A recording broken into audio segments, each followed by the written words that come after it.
ನಮಸ್ಕಾರ. ಪ್ರಜಾರಾಜ್ಯ ಕನ್ನಡ ನ್ಯೂಸ್ಗೆ ಸ್ವಾಗತ. ನಾನು ರಾಮಗೌಡ ಪಾಟೀಲ್. ರಾಜ್ಯದ ಅಭಿವೃದ್ಧಿಗೆ ದಿಟ್ಟ ನಾಯಕತ್ವಕ್ಕೆ ಗೌರವದ ಅಭಿನಂದನೆ ಸಲ್ಲಿಸಿದ ಮಾಜಿ ಸಚಿವ ಎ.ಬಿ. ಪಾಟೀಲ್.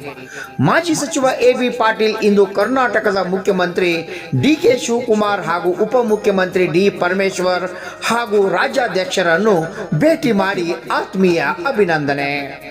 ಜನರ ವಿಶ್ವಾಸವನ್ನು ಶಕ್ತಿಯನ್ನಾಗಿ ಮಾಡಿಕೊಂಡು ರಾಜ್ಯವನ್ನು ಪ್ರಗತಿ ಪಥದಲ್ಲಿ ಮುನ್ನಡೆಸುವ ನಿಮ್ಮ ಕಾರ್ಯಶೈಲಿ ಇನ್ನಷ್ಟು ಜನಮನ್ನಣೆ ಪಡೆಯಲಿ ಎಂಬ ಆಶಯ ವ್ಯಕ್ತಪಡಿಸಿ ಕರ್ನಾಟಕದ ಉಜ್ವಲ ಭವಿಷ್ಯಕ್ಕಾಗಿ ನಿಮ್ಮ ಹೆಜ್ಜೆಗಳು ಇನ್ನಷ್ಟು ಯಶಸ್ವಿಯಾಗಲಿ, ಉತ್ಪೂರ್ವಕವಾಗಲಿ ಅಭಿನಂದನೆ ಸಲ್ಲಿಸಿ ರಾಜ್ಯದ ಅಭಿವೃದ್ಧಿ, ಜನಕಲ್ಯಾಣ ಮತ್ತು ಸುಶಾಸನದ ಗುರಿಗಳೊಂದಿಗೆ ನಿಮ್ಮ ನಾಯಕತ್ವ ಇನ್ನಷ್ಟು ಯಶಸ್ಸಿನ ಮೈಲುಗಲ್ಲು ನಿರ್ಮಿಸಲಿ ಎಂದು ಅಭಿನಂದನೆ ಸಲ್ಲಿಸಿದ ಶಿಕ್ಷಣ ಪ್ರೇಮಿ ಮಾಜಿ ಸಚಿವ ಎ.ಬಿ. ಪಾಟೀಲ್. ರಾಮಗೌಡ ಪಾಟೀಲ್, ಪ್ರಜಾರಾಜ್ಯ ಕನ್ನಡ ನ್ಯೂಸ್, ಸಂಕೇಶ್ವರ್.